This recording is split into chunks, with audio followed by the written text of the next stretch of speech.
So we're down the rock, right? And finally, after being shamed into it, Mr. Bury Council is deciding that they're going to do all the roadworks around here. Well done.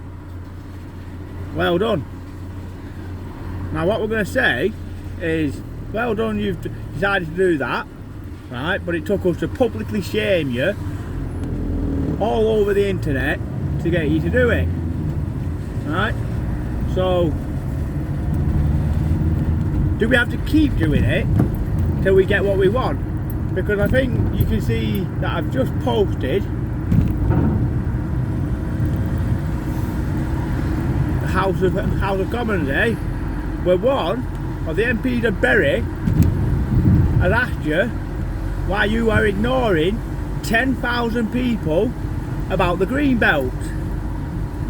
There is plenty of land in Bury that is unused. The old fire station, the old police station, this, that, the other, right, that you have not developed or redeveloped, right?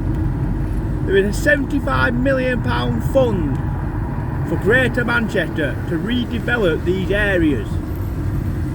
So why are you not applying for a percentage of that fund to redevelop them?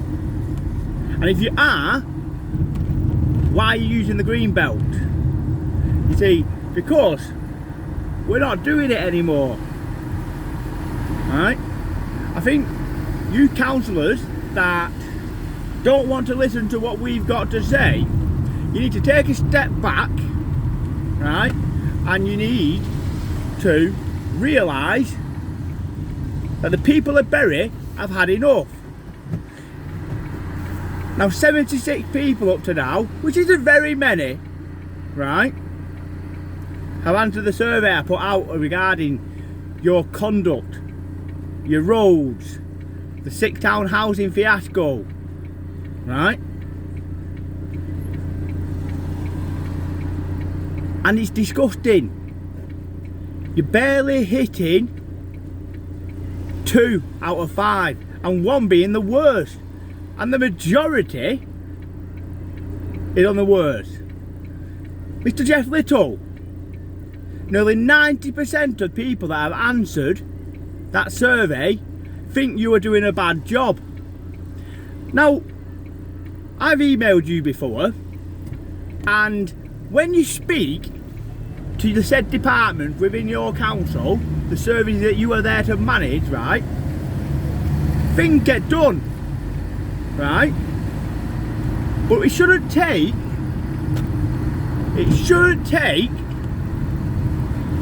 us to have to email you for you to be on top of your game. You're on £230,000 a year to run the services of Bury, right?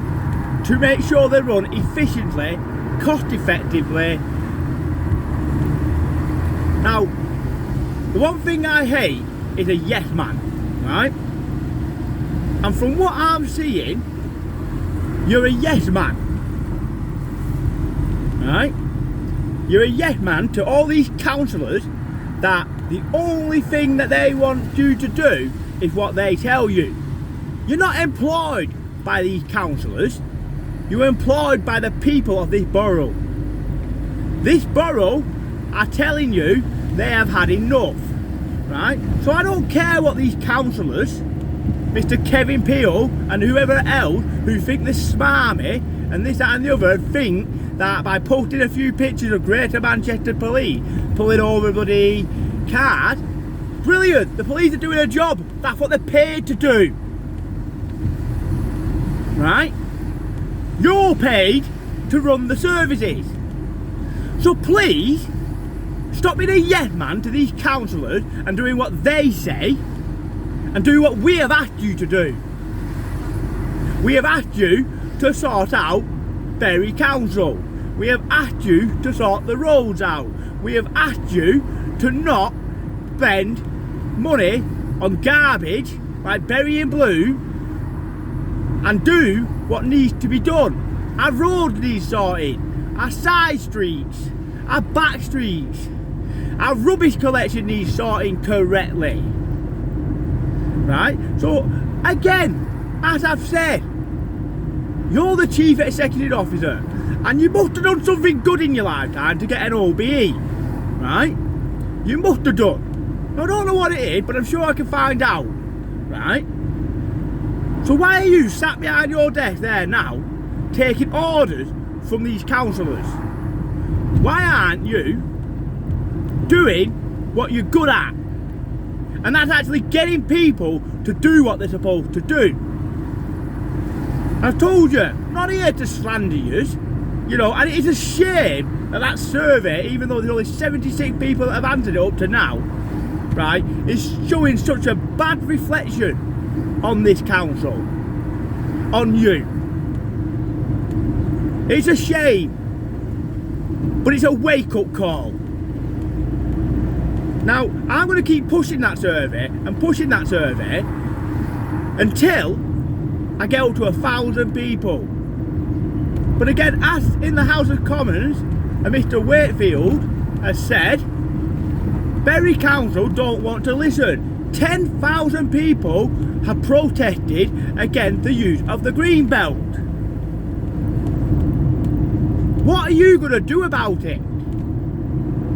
Are you going to let these councillors dictate to you what is to be done and what is not to be done? Or are you going to grow a pair and tell them where to stick it, right? And run this town, this borough, for the good of its people. Now I'm going to keep going on, and I'm going to keep going on and keep going on, day in, day out, until I get you to acknowledge and get on with what needs to be done, right? And we're going to make sure that all these councillors that are too busy, Mr. Kevin Peel, lining your own pockets, right, thinking you're doing good, you street surgery, what, you go knock on a few doors? You don't need to knock on the door, just look at the streets. Just look at it. Look at the conditions we're living in. Speak to the people in your social housing. Nearly 50% of social housing out that have been answered have said they've got damp issues in their house. What you going to do about it? I believe, Mr. Jeff Little, you might have received an email from a GP regarding one of your residents of this council about an abusive neighbour, that this 6 town housing that you are paying to manage your estates are doing nothing to help this poor gentleman. So let's get it sorted, yeah? Because I'm not going to go away. And I'm not, Mr. Little. I will be on your case 24/7. So if you want me to go away, grow a backbone. Start sorting out. Start putting the funding where it needs to be. And then we'll have a nice, easy life. Because we all want an easy life. We don't want to spend our day stressing constantly. We want to go home and relax at the end of the night and not worry about the grief and the hassle. You don't want bad publicity. Well, you know what? Stop doing it the Bury way. Do it the people's way. So that's this message. And as I've said, I'm not going to stop. I don't care what you do. I don't care what you slander me with. I don't care what you try. I'm not going away. Because I'm sick of the injustices of this town, this borough. You know yourself personally in my own situation of things that happened, right? It took your department over 3 years to get off its backside and do what it was supposed to do from day one. So Enough is enough. Let's get it dealt with, once and for all.